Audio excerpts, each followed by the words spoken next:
adventure today. See, we're out here out in the flats, we're out in the mountains this time. We're exploring another ghost town of a ghost railroad. In this case, it's a spur line from the Northern Pacific. This town is Basin. Originally, around 1915, this town was called Nora. It was started out like most of these rail towns as a working campman while they were building the spur line from the town of Laurel to Basin, Montana. The only thing that's left of this town now, sorry about the wind, is just some foundations. The grain elevator, oh my gosh, we're gonna have to go this way. The grain elevator burned down in '95. It's just this. Foundations in a road commemorating its name. Yeah, the big shiny thing out there is a lake.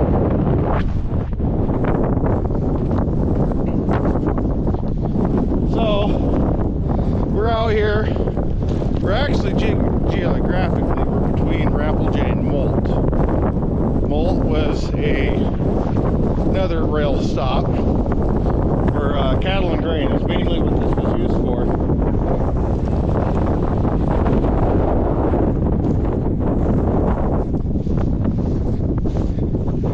But yeah, it's just nothing but foundations.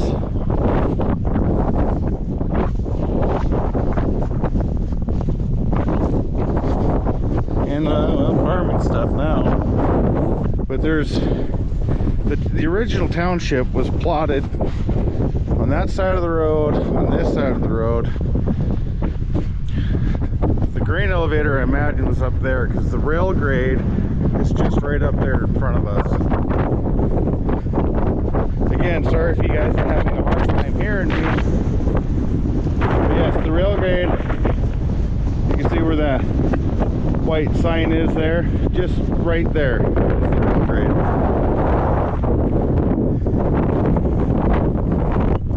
They had a post office that was built here, and that's what changed its name from Nora to Wheats Basin. It was one of the original foundations. There's actually a murder here. I believe it was 1937. Double homicide at the Occidental grain elevator. They quickly found the perpetrator and hung him. They didn't mess around. Yes, just foundations. There's you look on the Google Maps or Onyx Maps is better tool for this. It shows you all the plots and where all the streets are.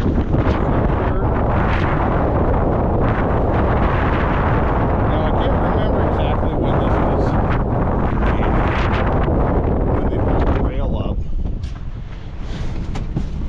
Oh. But oof, yeah, there's actually a lot of these little rail towns that just kind of faded away due to, well, now more farmers have semis. They're able to get their commodities to market a lot easier.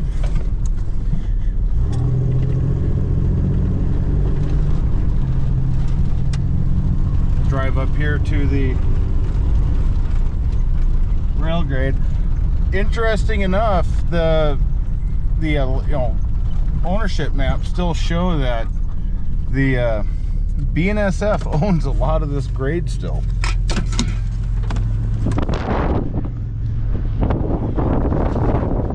So here's what's left of the grade. This is looking east. This is looking west towards Rappeljay. Now you can see it looks like they might have had a siding there. That must have been where the grain elevator was, that concrete rubble there.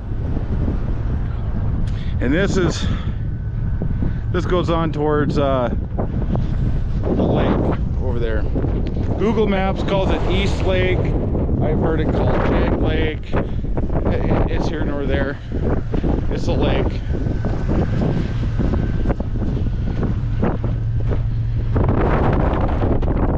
I'll get back in the Jeep. It's windy out there. Need to get a hat that fits my head better. So, cruise on over here to another foundation. So they had a general store and school and like all the little things that you would typically find in one of these towns.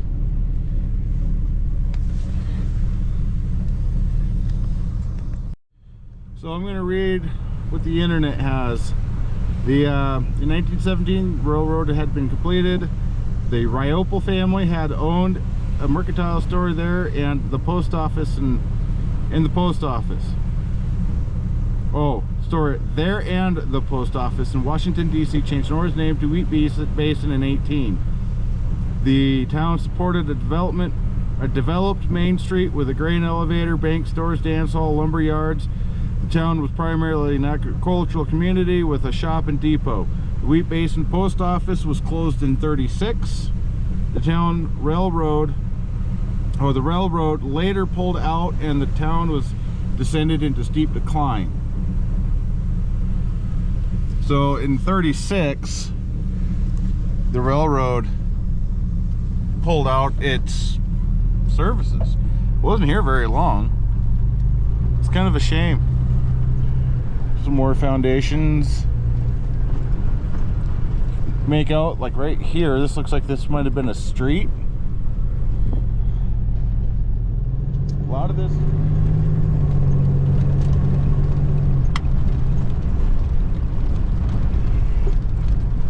but it looked like the town expanded all the way out to about this edge of the road here. It's kind of an odd place for a town, but again, it started out as a work camp. Hey, look, it's currently for sale.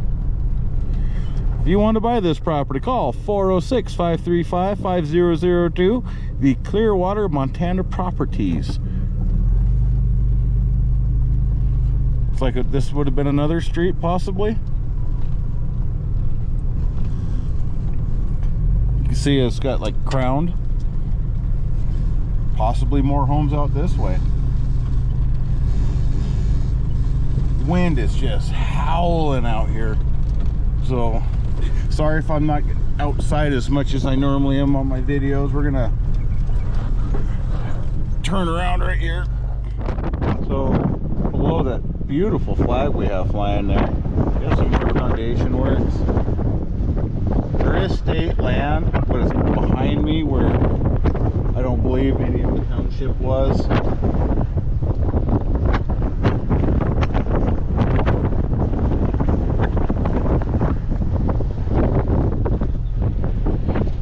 I have no idea where the post office would have been. I'm just going to imagine that the post office is probably close to the rail, assuming that they probably brought a lot of their the mail on the rail. Hey, I made a rhyme.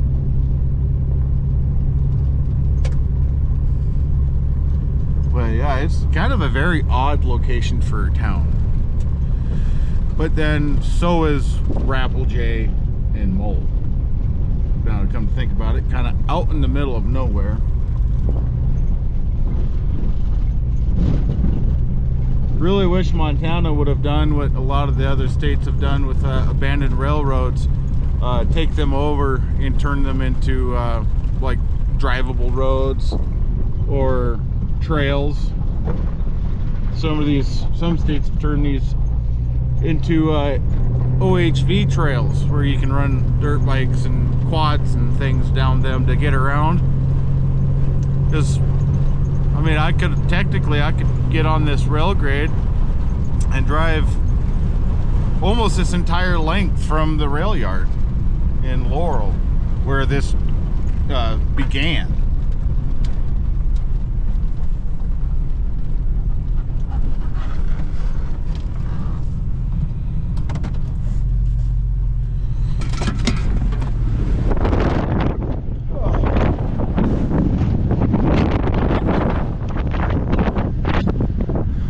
So yeah, that's where the grain elevator would have been.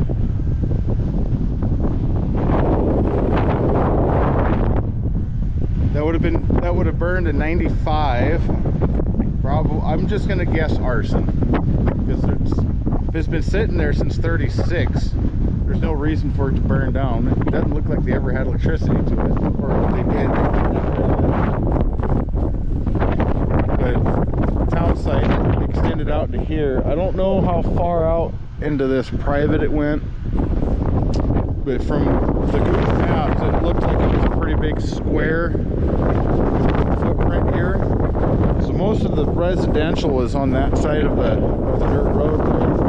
And this was probably, if I remember right, there was some more commercial stuff here, and this is where the grain elevator was. And it continued that way. I think it was like another 15-20 miles to Rappelj, which you can see, well, not even 15 miles, probably another 5 or 10, because I don't know if you can see it, but that's Rappelj way out there in the distance. There's a bunch of grain elevators and stuff still standing.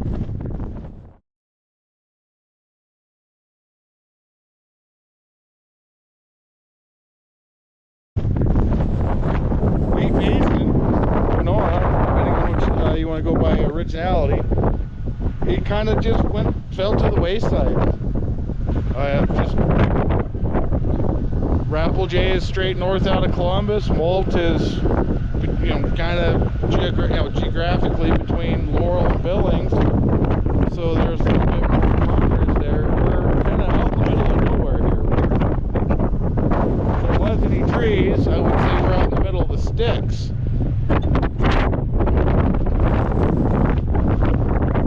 I can also imagine that maybe the wind might be a factor that the town died so fast.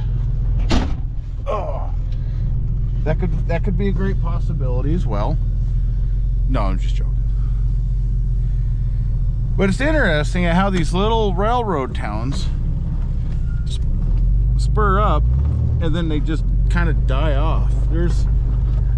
I've gone through quite a few of these with the Milwaukee Road.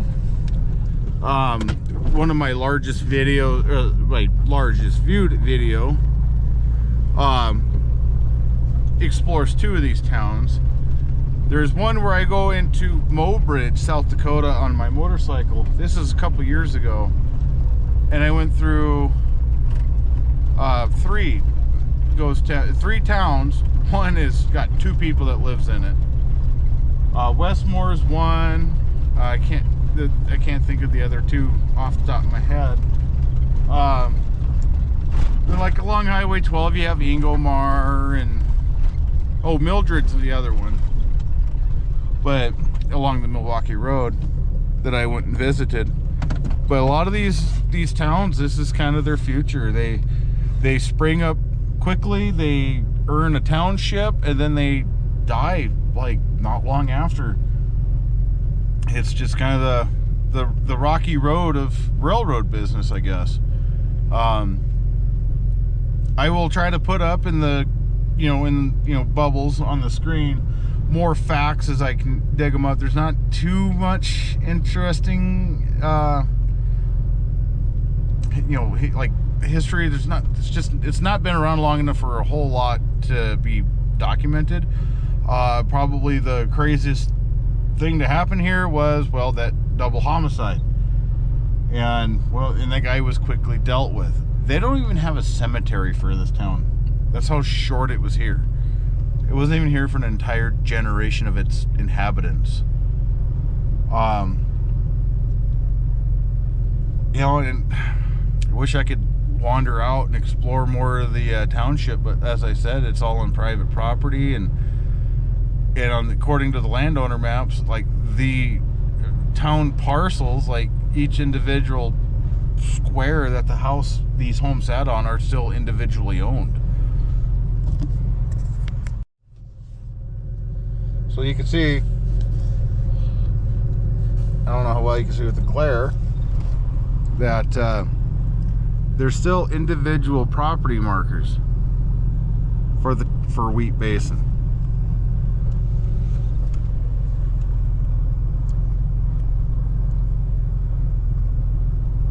Now these are all where, you know, buildings would have been.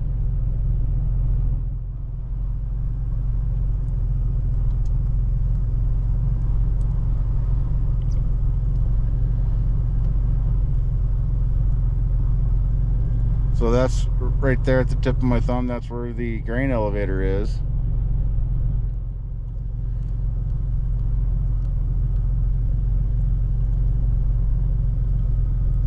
You can see, like, right there, it goes into state land. And it looks like they owned right up to the state land there. You can see the streets right here. These are where the roads were. That's the rail grade, but it's still owned by Burlington Northern Railroad. So, which is interesting because there's lots of you know, there's sections of the Milwaukee Railroad that are still under ownership of the Milwaukee Road. I think that's just someone that owns the rights to the Milwaukee Road. I am not sure, but you know, Wheat Basin LLC, Barbara Orr,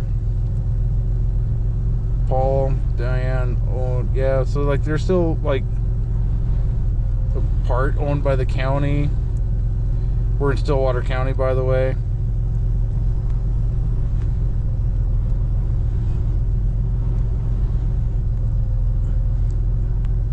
So that one little section right there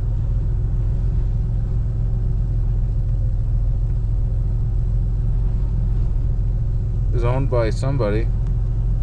It doesn't list who, just private lands,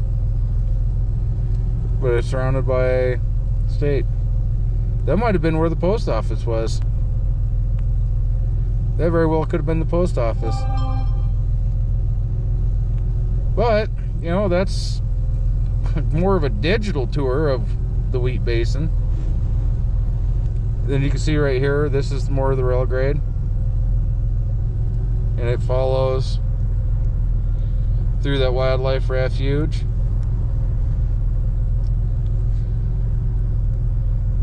And we're losing our map here. But Rapple J is kind of that way more. But, yeah, there we go. It is still, oddly enough, got individual landowner plots on it. But again, because it is private, I cannot go and be walking on it.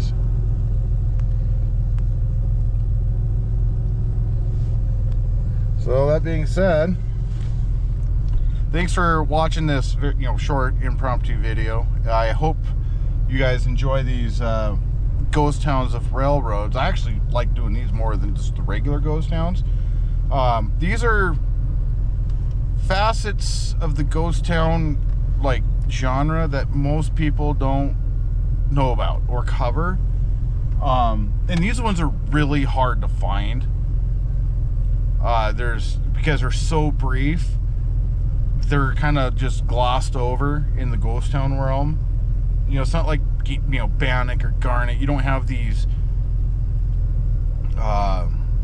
legacy ghost towns that were born from railroads. And I kind of like these because, like, these railroads take an incredible amount of energy, engineering, and effort, and planning, and infrastructure to build. Like, if you go back and you look at how, like, the first transcontinental railroads came across the country, they're all done by hand. And, you know, a lot of these older railroads were done by steam equipment and by hand.